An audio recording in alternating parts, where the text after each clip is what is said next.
started doing my first concerts, you're not going to believe, in prisons. I would take my harp and go to prisons, and I would sing some Christian songs. Wow. I don't know if I made impact to someone's life. I hope I did. I basically was raised by 3 women. My grandma, who was my first teacher in school, she was very strict to me. She never would let me, use it for granted that my grandma is my teacher. At that time, in Soviet Union time, it was prohibited that Slavic woman would meet someone who is specially serving in the army in a different country. No matter what stage of life you're going through, if you have dreams, keep dreaming, because dreams come true one day. But to make them come true one day, you have to be ready. And it takes a lot of work, sometimes even struggle, because struggles makes us better. So don't give up on yourself and your dreams. Be strong, and life can make miracles.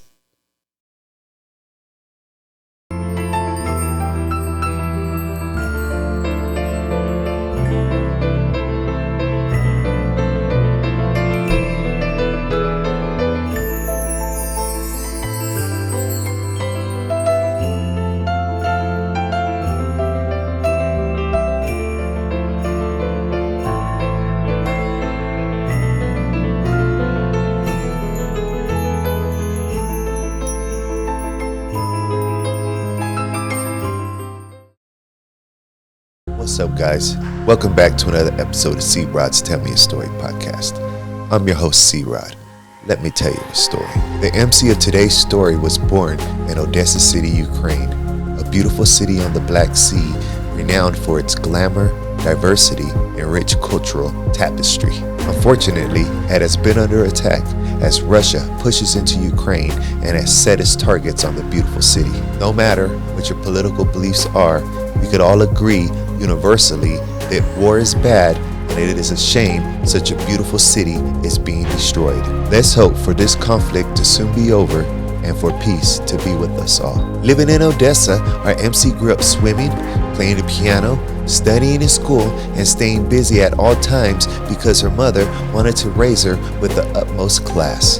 As she got older, she discovered she had a talent and a love for a traditional Ukrainian instrument called the bandura. An instrument with a deep history and 67 strings, it requires a ton of training and talent to play. While going through school, she mastered her craft and became a professional pianist and bandura player. In 2014, she left Ukraine and came to the United States.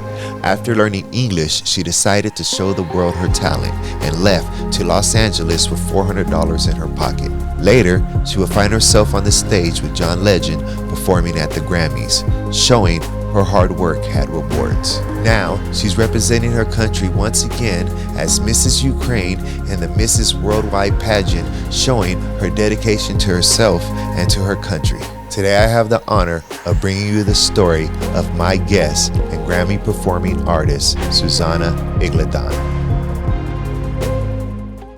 All right, back at you with another episode of C-Rod's Tell Me Your Story podcast. I'm your host, C-Rod, and I'm with you with my guest today, Siuzanna. I didn't even attempt the last name. How do you say your last name again?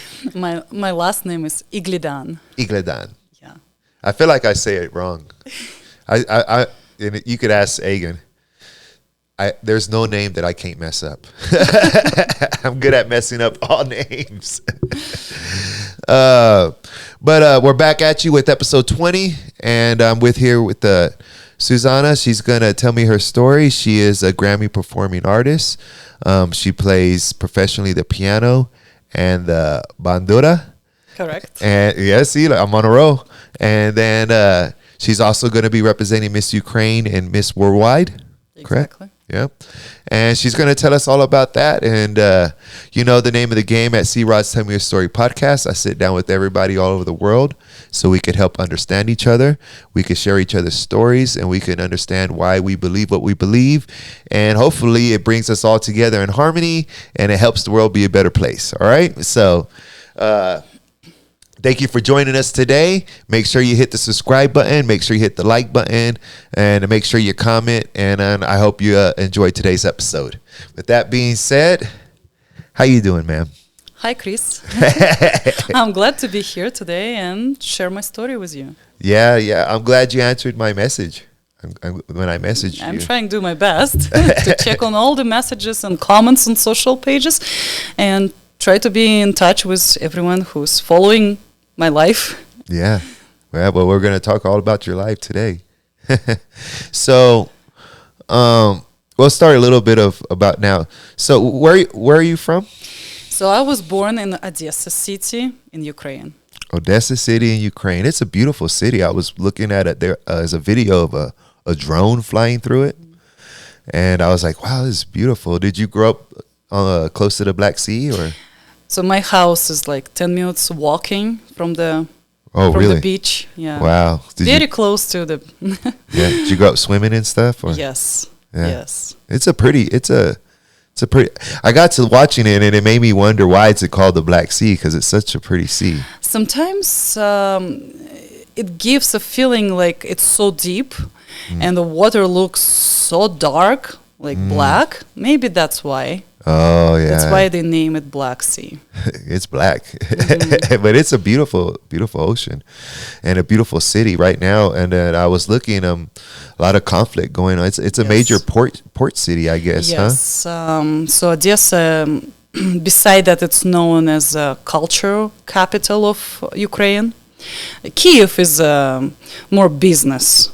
All about business, about big companies and money. Odessa knows as a capital of humor, the best comedians, the most famous musicians coming from Odessa. So Odessa is very tourist city. A lot of tourists come and visit Odessa because it's known by its beautiful buildings, different era, with most Odessa was built by French, Italian architects. So the buildings are very beautiful. We have one of the most beautiful opera house that has a copy in Italy. So Odessa Opera House is a small copy of Italian opera house, built by the same architect from Italy.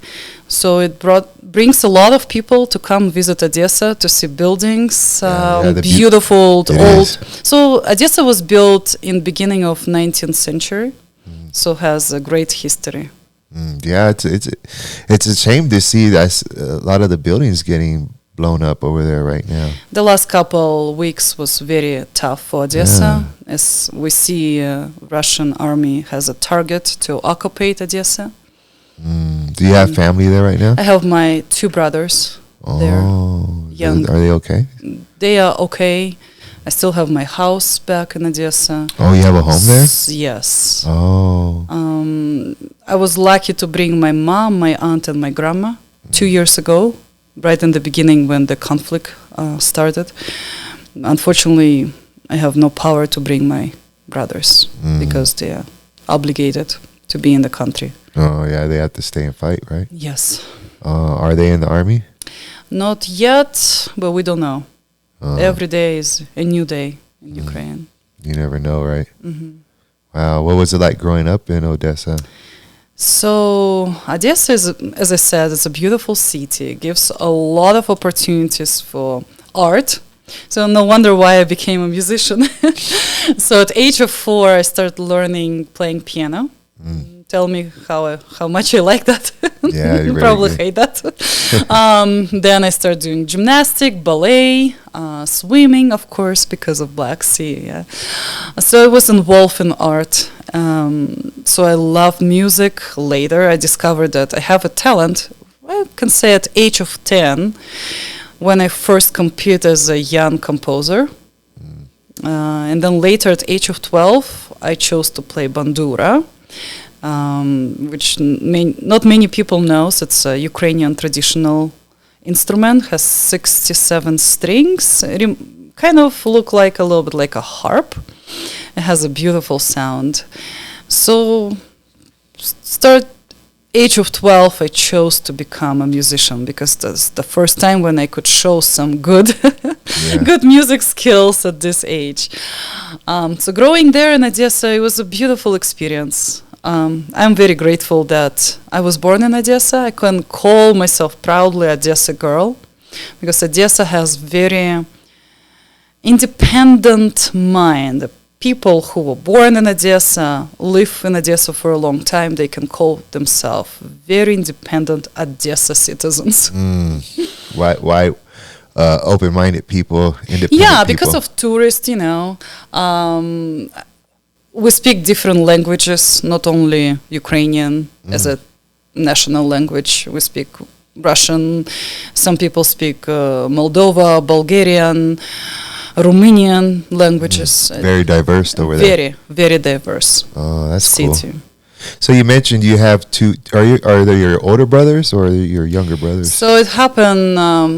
My mom and my aunt, they adopted two boys, little babies. Oh, okay. But so they are younger than you, though. Yes, they are younger than me. But I consider them my brothers. Of course. They lived in our house. I'm glad we had opportunity to do this, you know.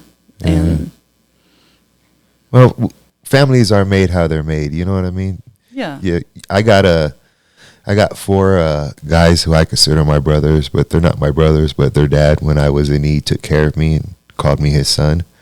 And so I call them my brothers, even though they're not my brothers. So I get what you're saying. My family, I grew up learning how to serve, you know.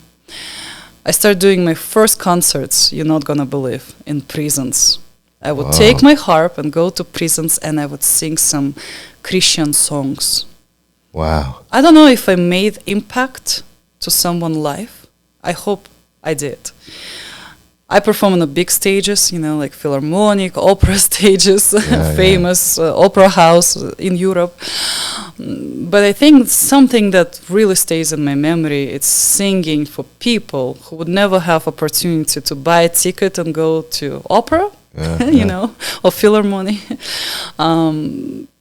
So my family also serve orphanages. So we end up adopting two little boys. Yeah. I hope we made impact in their life. I'm sure. So that's the beauty of life, you know. It is. So tell me about your mom. So my mom, she was born in Siberia, as my grandma had to escape from World War II, and she ended up getting married in Siberia.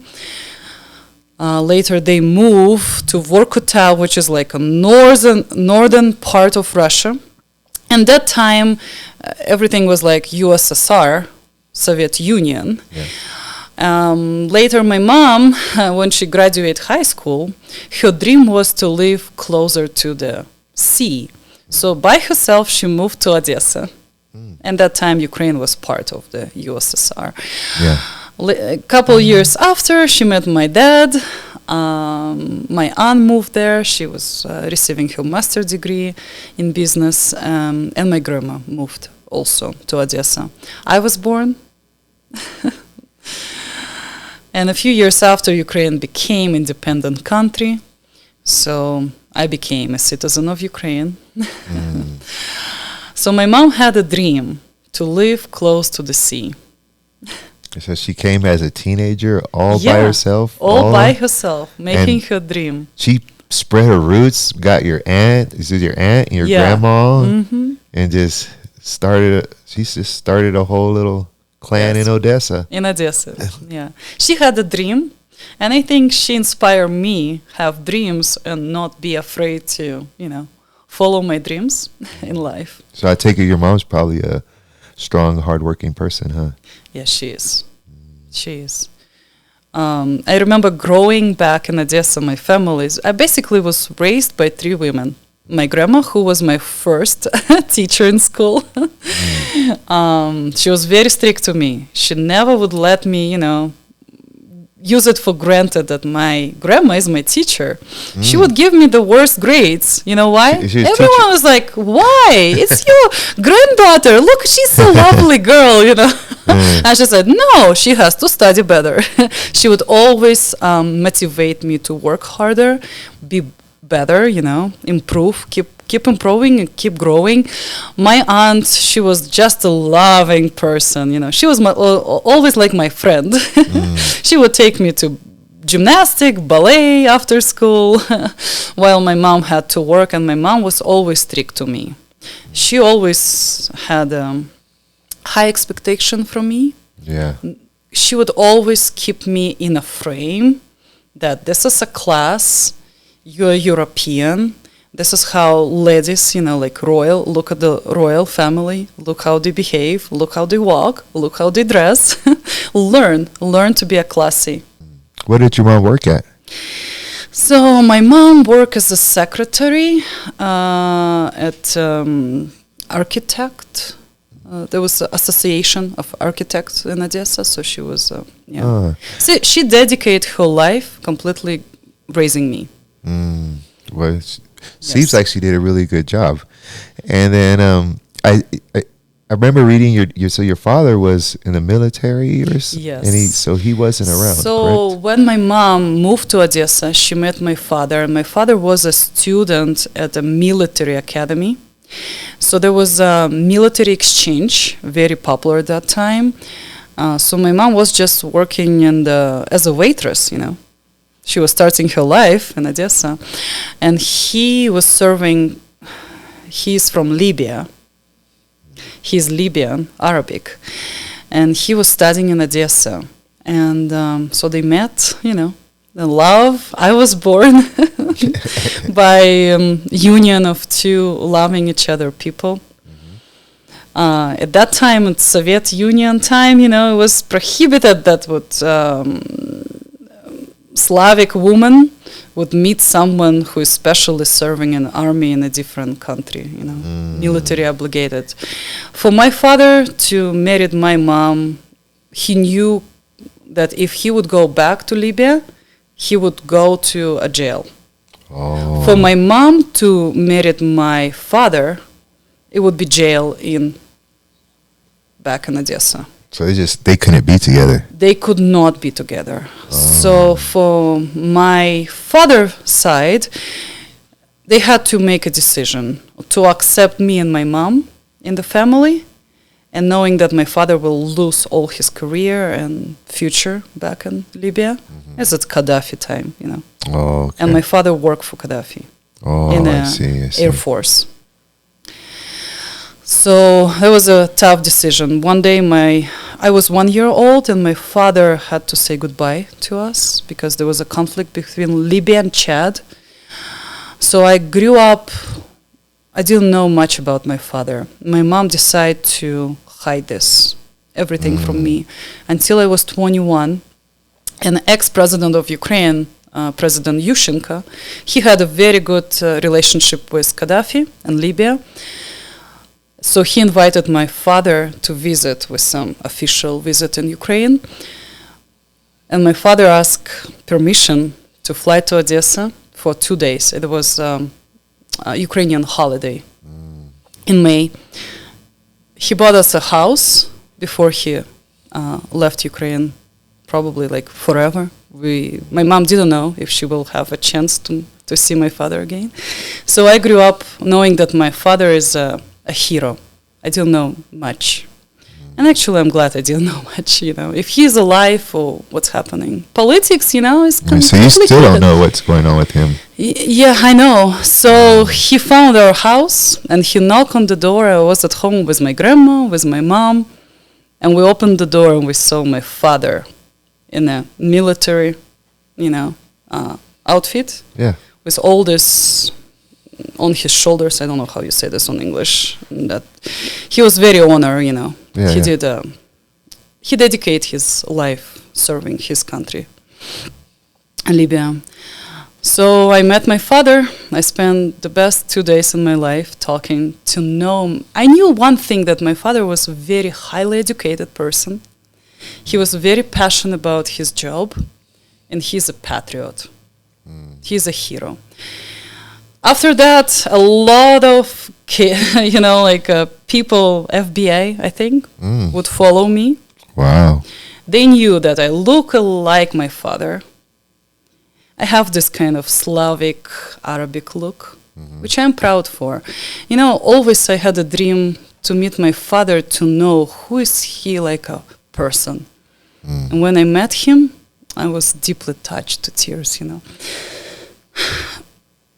My story was like 2 years talking to my father. Sometimes he could not call to Ukraine, talk to me, because, you know, he's military. And even Ukraine and Libya had an excellent relationship that time. We found later in our house, in the home phone, a lot of, they were listening and checking who's calling us. Yeah. So my house was a target, you know. They knew my father visited my house. Why? They didn't know much. And when the conflict happened in Libya, Gaddafi, you know, 2015, my father was killed. And his friend, who also came to our house, he served in army, he called me and said, Siuzanna, you know, I can say you one thing. Your father is a national hero. This is how I remember my father. This is what makes me being proud for my diverse, who I am today, Ukrainian, Arabic, you know. I don't know much about Libya. I never been in Libya. I know I have sisters and brothers from his second marriage, in Libya. I know that I talk to them. One day I'm dreaming to meet them, you know. We are proud for our father, no matter what happened in life, that we never had a chance. It's because of, you know, the politics. Yeah, it's a shame that politics did that. Like, yeah. That's sad. But I can say one thing. I'm proud of my mom that she raised me by herself, teaching me everything the best she could give me. And I'm proud for my father that he was a patriot, you know. Even he had to choose to serve his country. I know one thing. He always loved me. He always loved my mom. And I got his genes, you know, to being intelligent, you know, keep developing my skills as musician. So I'm grateful for both of them. Yeah. So you mentioned your grandma was your teacher. And was that in like, how does school in Ukraine, do they have public school or how does that work? So my grandma, she was Olympic champion. Oh, really? Something you don't know. Wow. Her teenager time, living in Siberia. She was a lot in the sport. She would push, she would high jump. Am I saying it right on English? So she did a big record. And nobody could beat her. Wow. Yeah. Later, when she met my grandfather, he said, you know, probably enough jumping and running. It's time, you know, it's time for a family. So my grandma had to choose to become a mother of two beautiful daughters, my mom and my aunt. And she went back to college to get a degree in education. So she became an elementary school teacher. And she got so many awards as one of the best teachers. Really? Wow. So back in Russia, and when she lived in Ukraine also, a lot of medals, a lot of honorary certificates, you know. To sign your kids to her class, people would wait, you know. Even the kids would be like 5. They want to just let them go to my grandmother. She would teach them, you know, the best writing, the best skills. So I think education in Ukraine, in America, a little bit different. Here what I see, I kind of like it. And from another side, not really like it. Because I'm a teacher as well, yeah? I like how kids are, they cherish them. Teachers cherish kids. Even if they fail, you know, they will not going to be strict to them. They say, okay, next time you're going to do a better job. In Ukraine, You fail. You know what? You go home, you study, you come tomorrow. You better not fail. They will be very tough to you. Nobody will say, oh, good job. Oh, what a lovely kid. No, no, no, no. You know what? Kid, if you're stupid today, you better, learn. So they give you a tough time. So I had a lot of tough time. Like math is not my object that I would be like perfect, because I have this artistic, mind. So for me, being good at math and physics and chemistry is a tough time. Yeah, I bet. So they were like really giving me a hard time learning and improving. How is it do you go to school for 12 years over there? No, so I graduate middle school, and we have option. You don't need to graduate a high school. Instead of graduating high school, I chose to go to a music college and graduate high school in a college. Oh. So the first 2 years we do a lot of like high school program, but also since I chose a music college, so my focus was on music and performance. So I basically kind of like added 2 more years to study. Otherwise, I would graduate high school, 12 classes, and I would go straight to music academy, as a lot of students do. I chose to go and get extra 2 years to study music. So you basically skipped and went straight to college. Yeah, I went to college. A little bit of high school in the beginning, and then you got an extra 2 years to study music. And then I thought I'm more prepared to go to music academy and get my master's degree in music performance. So then after that, you went to the academy. Yes. And were you doing the piano or the bandura? So piano was my always like the prime instrument. I call it my lab. At age of 12, I decided to add one more instrument to my skills, bandura. Yeah. I was not sure if bandura will become like my main instrument, but it did. It did. I fell in love with the sound so much, so I chose bandura as my main instrument, but I always play piano professionally. So the bandura is a Ukrainian instrument, correct? It is. It's only Ukrainian. It has no similarity to in any countries. It's in own kind. Yeah, can say this. So when I kind of got interested into it when I seen you playing it, I was like, wow. So I started looking it up, and I read that it started with 27 strings and it went all the way. Now you set 67 strings, and it had a vast history behind it. You want to tell us a little bit about the history? Yeah. Yeah, you're right. It started from kobza. Kobza was a much lighter instrument. It has only 27 strings, and most only like blind kobzars played it. And they sang like historic songs. They were like telling people, mass media at that time. They would sit on the street, play and tell that, Kyiv was occupied by Turkish army, and they came, and Ukrainian soldiers, Kazakhs would just, they would tell the story. Yeah. So this how bandura became known like a traditional historic instrument, and has a history in it. And it's true that bandura became like symbol of Ukraine. If I would just play bandura, everyone's like, oh, she's Ukrainian. Yeah, she's Ukrainian. Because I don't know if anyone else would play bandura. No, I don't think so. Russia known for gusli, Lithuania known for kanklis, some other, Romania for cymbals. They're traditional multi-string instruments. So bandura is traditional Ukrainian.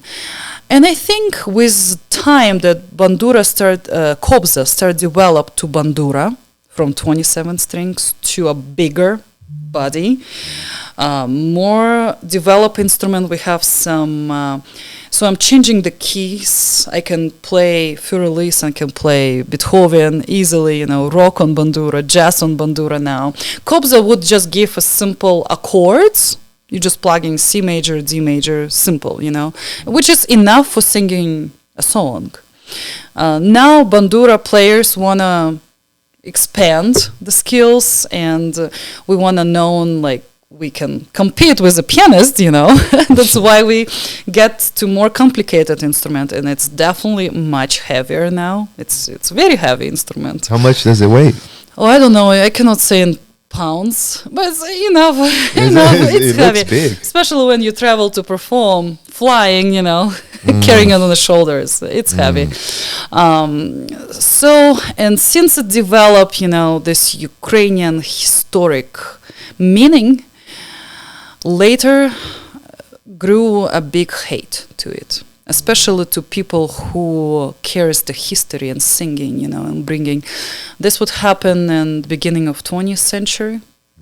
There was kind of hate between Russia and Ukraine. Even we are so close, we have relatives living, we're like brother countries, Someone is married, kids are working in Russia, someone is studying in Ukraine. But there was still something happening behind that. In the beginning of 20th century, there was a big meeting of bandura players in Kharkov. And while they were bringing all these people to perform, they killed them on the way in the train and threw their bodies in the snow so nobody could find them, So there's a sad story in bandura. I think because bandura means a lot for Ukrainians and Ukraine. Anywhere would I go here in the United States with bandura, once the people see me with bandura, people don't have much questions. Where I'm from, what language I speak, what culture, I grew up. Playing bandura touches souls. That's crazy. So did Russia kill those people? Who killed those people? There was, I think, well-prepared plan. Oh. They didn't want bandura players, continue teaching and growing new generation. People who knows the history and people who brings the culture, Ukrainian culture. Yeah, well, I kind of read what you're saying. They were saying that a lot of the songs, the folk songs, were passing down history. They didn't like that. And also bandura players, like David, King David in Bible, he played kinora.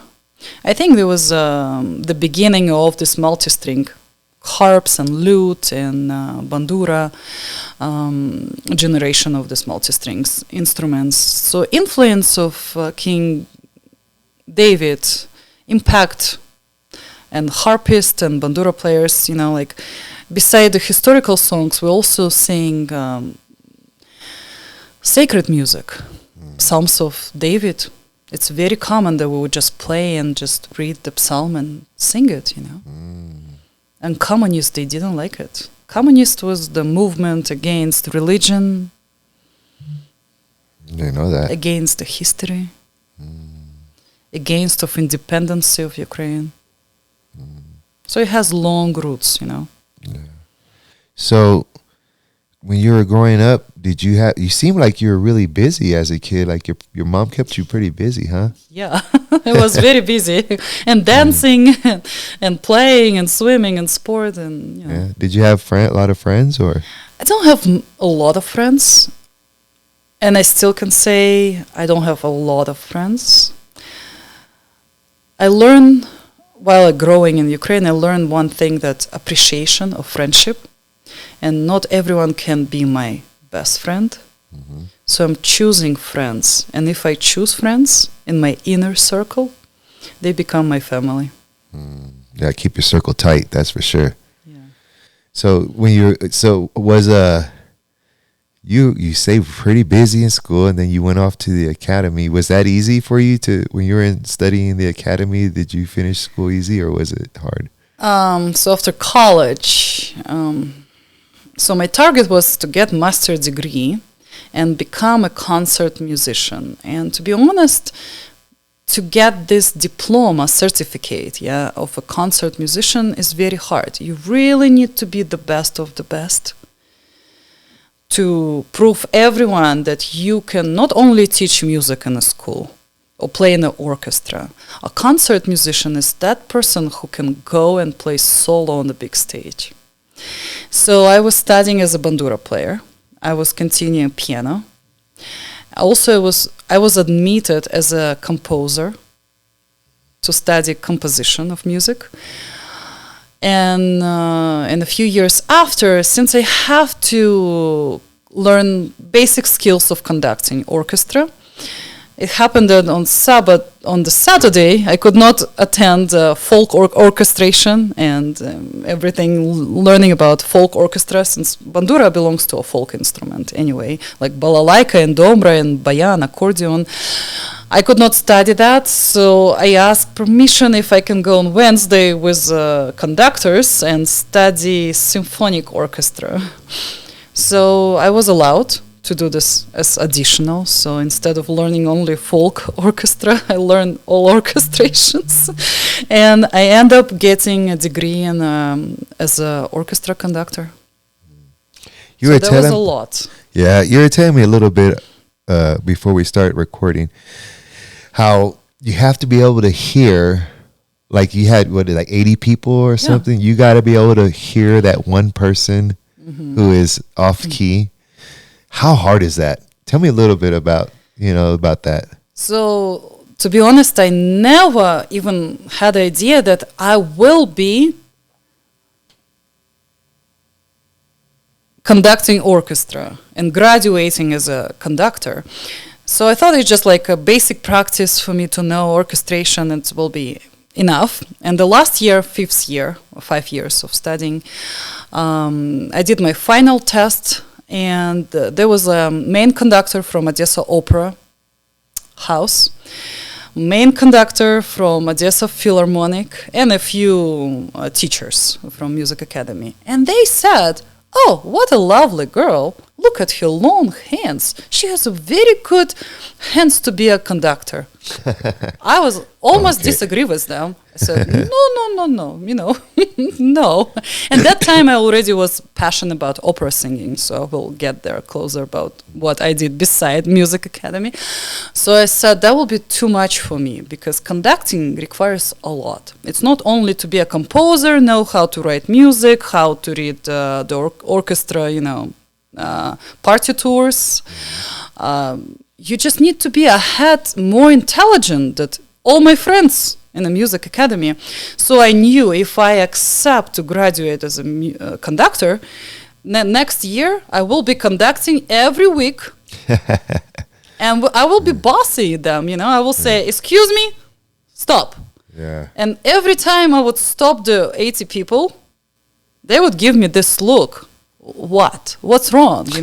We are trying our best, and I have to point exactly. I need to look in the partiture and say, "You, second violin from the right, in this page, in this measure, you play D sharp instead of D flat. Please, can you play?" And you have to put this person in that situation. That person would not say, "Oh, I'm sorry, I'm playing right, you're wrong." You can never be wrong. If you stop, it has to be a reason, and you really need to know who exactly from these 80 people making mistake, Yeah, it's hard. It's hard. I remember first time I with my conducting stick, I stand there, I look at these people, I was like, "Oh my goodness, oh my goodness, how I'm gonna do this?" So I'm grateful that I got this orchestra, conductor skills. Do you ever get into like say you're conducting? Do you ever start just feeling the music? I'm listening music and I'm at home conducting, my hands start like, my husband laughs at me. He's looking at me like, "Oh, you're conducting." But it benefited me in many ways when I sang and perform, with orchestras. I don't feel myself just a soloist who's getting in front of orchestra, choir, I'm feeling myself on the same level with a conductor because I know what he's doing. Yeah. So this helps me to perform. Well, you talk about performing. Recently, you had a pretty big performance with John Legend. Tell me about it. How did that come to be? You know, I came to America 10 years ago. I came as a student to study English because I didn't speak English. I did not understand English. I studied Italian as an opera singer who practiced in Italy. I had to speak Italian, so English was not always there for me. So I decided to come to study English to, to get one more language, and there's the best place to learn English is in America, You speak with people, you practice. You go on the street, and only one option is just to speak, and that's how I learned English. And it was 2014, and a few months after, everything happened in Ukraine and Russia, I get to the point that I had to tear up my ticket, and I said, I'm staying here until this country knows who I am. I want to be famous. So I had $400 saved in my pocket. I was here in Denver, and I flew to Los Angeles. I don't know anyone. I don't know how and what's gonna, expectations there. My friend said, okay, with $400, I'm sure you will be tomorrow back here. I'm waiting for you. I said, no. You're not going to see me soon. So I flew to Los Angeles. I had in mind that I need to be a successful musician. I don't know why I chose Los Angeles. Hard to say, So I started my journey in Los Angeles. I think to the point that people knew who I am, that I play, compose, play bandura, play piano, sang operas, And then when the pandemic started, I was very lonely in Los Angeles, so I came back here, and I was teaching kids here, using some benefits of that peaceful time, that the world was in a very questioning time, what's going on and for how long. And then I received a call. Someone left me a voice message. Siuzanna, hello, I am from Academy Awards producer staff. My name is so-so. I'm looking for you. Are you in Los Angeles or somewhere else? Because we really want you to come and play in a couple days in Las Vegas. Can you please call me back? And it was Friday night, I remember. I was like, okay, maybe I call tomorrow. Say, no. Let me call them back. Someone really wants to hear back from me, so I'm calling them back. And I didn't really realize, where I'm getting myself to. How big of a thing it was. She told me, it's like, yeah, I know someone told us about you. We check your music videos. We check all your recordings. We read everything about you. Can you please fly to Las Vegas tomorrow? I say, yeah, what? Absolutely. You have 3 hours. Can you record your part on your harp so John Legend can listen? So you guys can collaborate. So he's going to play piano, you play bandura. So we just want to all together get the picture, the dress and the stage setting. We don't have much time. Everything was like in hours happening, Wow. So I recorded bandura. I was the first who listened his song he sang at the Grammys because it was the premiere. So everything was like very spontaneous. I was flying there. I even didn't know where I'm going. To be honest, everything happened. I think what really, some people say, oh, you were lucky because you're Ukrainian. No, there's a lot of Ukrainian lives in America. They flew a poet from Austria who read her poetry during the performance. There was not a problem or limit on the budget to fly the best bandura player from Ukraine, Yeah. I think because my goal was to be known in America. That's why I moved to Los Angeles with no money in my pocket. And I started performing, was taking lessons, continue, developing my skills, be better, always learning, always meeting people. Grinding, hustling. So one day it paid me back. And they said, someone, they even didn't tell me who exactly. I don't know.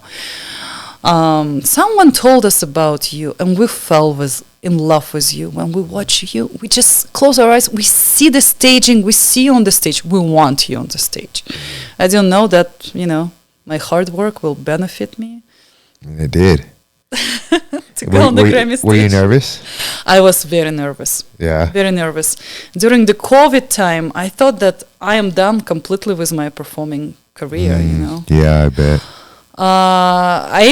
When I moved here, it took us a little bit of time to realize that I am moving back to Denver from LA. Okay, I accepted. It was a little bit tough, to be honest. It was not easy decision for me. It was like, okay, I'm taking everything, all my concert dresses, my car, and driving back to Denver. I thought that my life will continue in Los Angeles. So I came here and I offer opera night on the parking lot. I asked one church if they don't mind if I plug in speakers, a microphone, and, you know, I lived in Inglewood. And every night at 8 p.m., everyone would just like, oh, you know, open the door. I don't know if anyone did it in this area. And I told my friend, and she's a musician as well, I say, hey, I'm not going to do this. I'm not a wolf. I'm not from Colorado forest. Why people do this? She's like, no, be just simple. People just showing that they are alive, you know, a scary time. Mm-hmm. I say, yeah, I can do more than just ow at 8 p.m. You know? I just like, what do you think? It's like, I want to do a concert for these people. I see these people are lonely. They stuck in their homes. People were just afraid even to walk on the street, you know, just. Yeah, I remember. That was a difficult time. I think it was like April 2020. COVID? Yeah, I think it was around Christmas time, right after Christmas, wasn't it? Yeah, so I came here was March, April, 3 years ago. So I offered them an opera night outside. So people who are afraid to bring their chairs and just sit down, you know, in the parking lot. A lot of people sit down on the chairs, keep distance. Some people just drove in their car, open the window, and I wear my opera gown, you know, and I sang all the Andrea Bocelli, I sang all the Pavarotti Neapolitan song, and all some famous like Carmen, you know. So I just really want to cheer up everyone, you know. Yeah, that's actually was pretty nice. I want to that seemed really bring nice. some good, you know, classic music to people. Yeah. Well, not only you're talking about it, but you sing pretty good. Yeah. Yeah, I was listening to some of your music, and it's opera music. And do you mentioned a little bit? Do you speak Italian or? I spoke fluent Italian. Now I understand Italian. I don't really speak with anyone. Don't practice it, but yeah, I understand a lot when I sing. Because a lot of that is in Italian, correct? Yes. Yeah, I was listening to you, and I study in Italy. So you can sing, play music. Are you gonna start acting? I get some offers back in LA to act, and I told them, you know, guys, I will be honest with you. There's a lot of beautiful women in Los Angeles who are dreaming to act. It's not my dream. Performing it's not is my yours. dream. I want to be known. And I was like, no. It's okay. People will know you as an actress. I said, no, it's not mine. It's not my passion. I want people to know me as an opera singer, as a composer, as a musician. Are you still singing opera or? Oh, I just auditioned for local operas. Finally, I'm not gonna believe after this COVID time. Finally, they start doing public auditioning.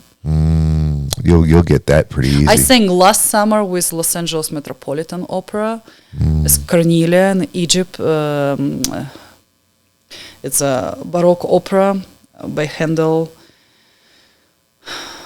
Oh my gosh, I forgot the name of this. Who's in Egypt? Cleopatra. I was a Roman.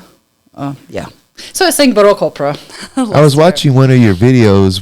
It was like in a sandy hills. Oh, sandy. So we filmed. Where was that at? We film.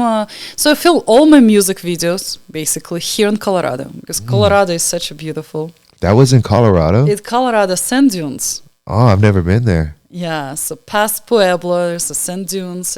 3 mornings in a row, 5 a.m. I was first on the top of the sand dunes, ready to sing. And before anybody got there? Yeah.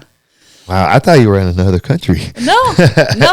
And then we filmed Sleeping Beauty in Bishop Castle Oh, in the National Forest here. Beautiful. Colorado does have a lot of nice places. You're right. And then I seen you. What is the name of that song that? Oh, I really like. Is it Memories? Is it Memories? On the bandura I play? No, you're playing the piano on this one. Oh, there's a merry-go-round. Is that with ballerina? Mm-hmm. Yeah, merry-go-round. Yeah. Oh, such a nice song. Thank you. You're such a. How do you get your hands to move like that? I think practice makes perfect, you know. Yeah, I couldn't do it. My fingers be flopping all over each other. I always tell my students, hey guys, if you want to run a marathon, you need to run every day. Oh. If I want to be performing on the big stages like Grammys, you know, and other opera stages, I need to be ready. That's why I'm continue singing. I continue taking lessons. You're not going to believe. A friend of mine comes every week and listen what I'm singing. I don't know, maybe tomorrow they will say, hey, can you sing Carmen? I have to be in a good shape to sing 3 hours, big So role. you practice all the time? Yes. Wow. And Practice makes recording, perfect. like every week I'm recording in a recording studio. Wow. I have to be ready to play my harp or piano. And also performing in a couple weeks. First time actually as a composer. Yeah. So you're composing here in a few weeks? Yeah, I'm going to be playing all my songs, piano songs. Oh, nice. Where's that at? It's Inglewood Arts. They have a nice concert season. Inglewood Arts? Mm-hmm. Oh, nice. Hamden Hall, yeah. So, if y'all haven't noticed, she has a beautiful tiara and a sash that says Miss Ukraine. Mrs. Ukraine. Mrs. Why don't you tell us about that? So, it's another responsibilities, another duty that I'm taking on my shoulders, besides being a good musician, yeah. Also represent my country, Ukraine.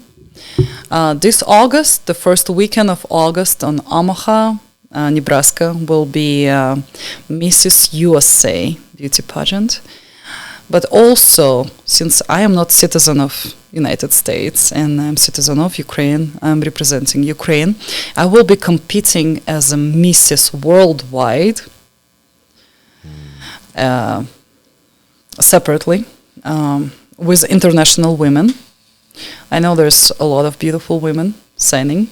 They're still in the process. That's I compete as Miss Ukraine 2016 among 72 countries. Oh, wow. So it was a big experience in my life, first experience.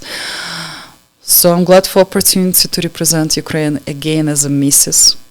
So you did it in 2016, so Yeah. now you're just doing it again now. Doing next. How come it's so far? Do they always do Miss World? Is it Mrs. Worldwide or what? Yes. Tell it. What is Miss Worldwide? So we know Miss America, we know Mrs. America, and there's another Mrs. Worldwide. Since I cannot compete as a Miss Universe or Mrs. Universe, so that's a Mrs. Worldwide. Oh, I see. Yes. It's just another branch. Yes, another branch, but well known in America. It's gonna be a live stream on TV. And in Omaha, Nebraska, you said? Yes, this August. Or you have to get on the stage with all the girls and Yes, I'm do your little So that's gonna be. So beside that, since I'm wearing this sash, my journey begins now. Not only in August, it begins now. It's all about being known in community where I live, serving my community. It's all about serving. So making impact. Yeah. Are you practicing your walk? Not yet. I hope I still have my walk ready. So now I'm in the process of becoming ambassador of one of the non-profit organization. Oh, okay. And help a charity, changing lives for someone. A couple days ago, I just did a dinner for senior living. think I saw that on Instagram. Maybe you were cooking. I did one time performing for them. They were in love with. So I came and I cooked for them. And then it was like they told me I made their day. Yeah. You know. What'd you make? I made my signature pasta Alfredo. Oh, signature. Signature pasta Alfredo. Yeah. I'm going to ask your husband if it's any good. Oh, I'm sure you can ask him. Show them some of my music videos. I told them about my journey as Mrs. Ukraine, what's my duties, what my responsibilities are. So I can tell you more about this pageant, kind of similar to Miss America, if you ever follow about what Miss America is doing. Yeah. So the girls have to represent a charity organization. They have to appear publicly, public events. They have to serve community. Next, my step, I'm gonna go cook for homeless. We'll be feeding homeless, helping Venezuela refugees, helping other refugees. I did a lot, not as a missus, not yet, before this, help my family are refugees from Ukraine that I recently came here. I did a lot of fundraisers to help refugees from Ukraine, Colorado-based, you know. So I'm trying to do as much as I can. So it seems like your whole life has been you've been helping people, like your parent, your mom and your grandma said they got the orphanage and adopted your brothers and then prisons. Yeah, and then you cooking for the senior. Do you get that enjoyment from volunteering and helping people? Absolutely. Yeah. Absolutely. You know, it's a joy to have money in the pocket, you know. I had time when I didn't have money. I remember I was in a school in Los Angeles and I walked there. I was walking. You're not going to believe my first job in LA. When I moved there, I was wearing Ukrainian outfit with the red boots, you know, traditional costume. I would take bandura, sit on the Walk of Flame in front of Dolby Theater. And I play just to earn some money for food or, you know. Street performer. Street performer. I was extremely uncomfortable because, like... Did you make money? Of course I did. Wow. I did make some money. I was happy for that. But I had times that I didn't have money or I didn't have much food, you know. I was learning how to become famous, starting from zero, like from low. So I was a little bit uncomfortable playing on the Hollywood I bet you were. I'm like, I have my degree, you know. I'm not just like passionate about music, but it's the best what I can do. So just want to say that it's nice to have money. It's nice to have money to share with other people. You know, like someone is asking, you know, you can give them like $10, $20 to buy food for someone. But it's not the joy in the money. The real joy is when you do something for someone to make that person happy. You share your blessings, you know. I just listened to this song, beautiful actually, jazz standard. Count your blessings instead of sheep. And I was like, that's true. I need to count my blessings more often because I will develop this happy, grateful attitude, you know, and serving. And I'm glad that this Mrs. Worldwide is focusing on serving other people. I do a lot of performances for sick people, you know, some senior living people. I just go and play piano, just sing some Broadway for them, you know. But if I can bring some blessings with my appearance and make someone day, that's the best part of, you know. Yeah. No, I bet you they loved it, gobbling down that out. What'd you say, Alfredo? Alfredo chicken? They was probably gobbling it up. I went and made a delivery one time in a senior home. And I guess they were having an event. And they were dancing and stuff. And I started dancing with them. I worked for Amazon. They're all these Amazon guys really nice. He's over here dancing with them. I said, I got to go back to route. I was partying with y'all senior citizens. We're about to start playing bingo here in a minute. I attended a lot of beauty pageants back in Los Angeles because I also work as a runway model. I did a lot of like high fashion modeling. It was one of my dreams that I could make true, even at the age that professional models usually retire, retires. So I attended beauty pageants, and what I noticed, it's all about who's sponsoring you, how many people came to vote for you. Oh yeah, for sure. Dollar amount in the dress, So when I learn about Mrs. Worldwide, I really like it's all about serving community and making impact. Beside the beauty, achievements in life, it's good. I had an interview with them. They knew everything about me.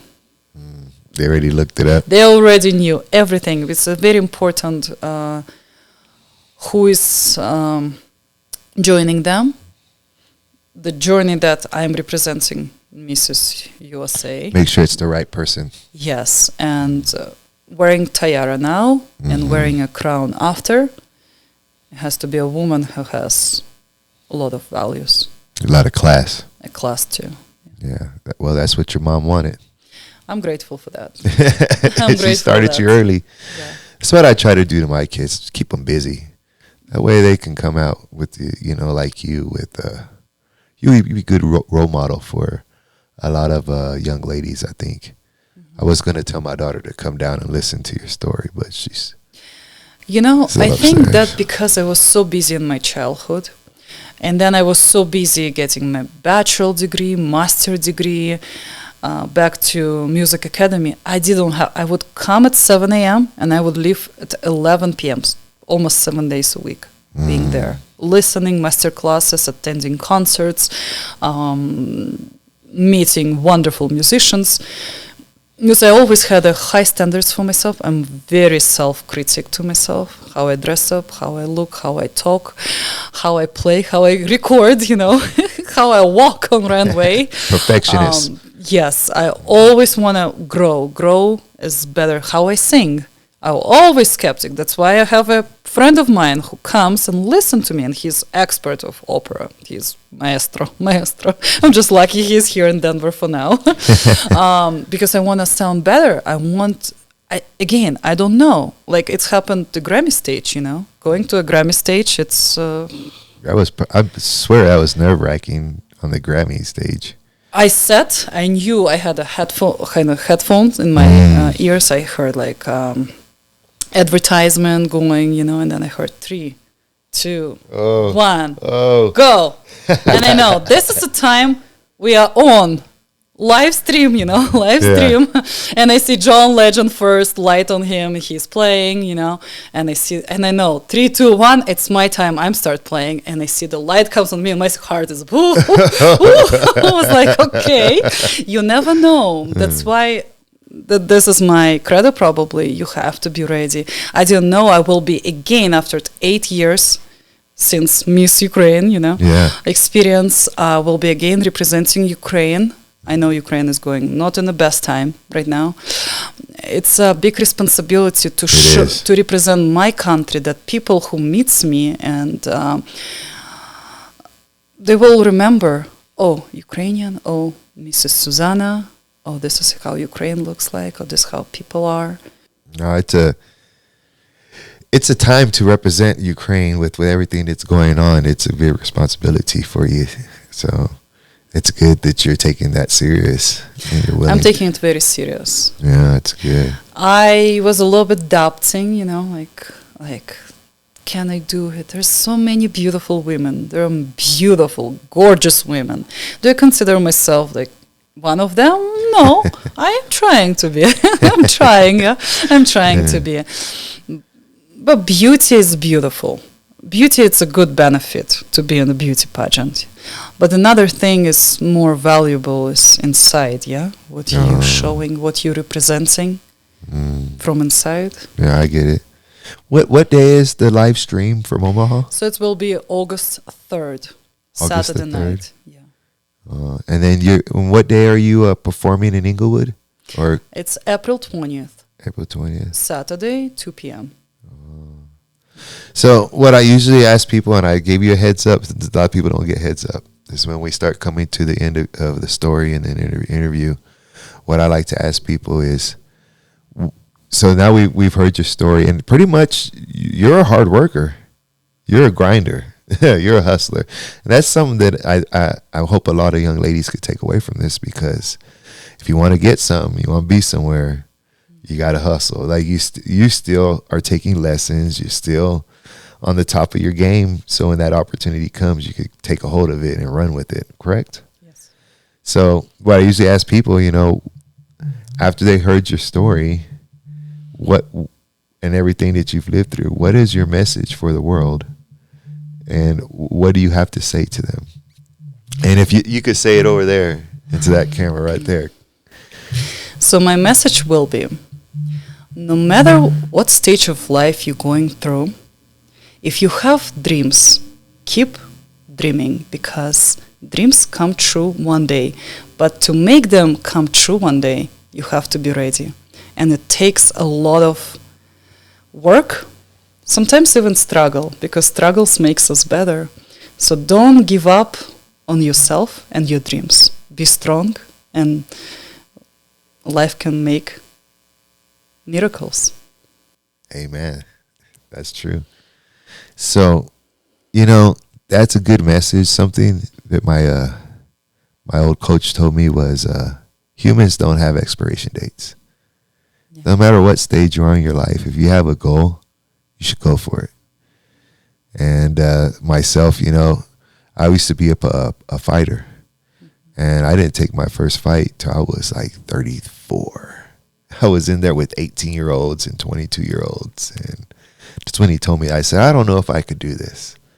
And he said, well, he calls me C. He's the one that gave me the nickname C-Rod. He said, C-Rod, people don't have expiration dates. Yeah. And I was like, yeah, you have to be an inspiration. Yeah, that's right. So I think that was a really good message. And I hope a lot of people could take that and utilize it in their lives. You know what I mean? It was great talking to you.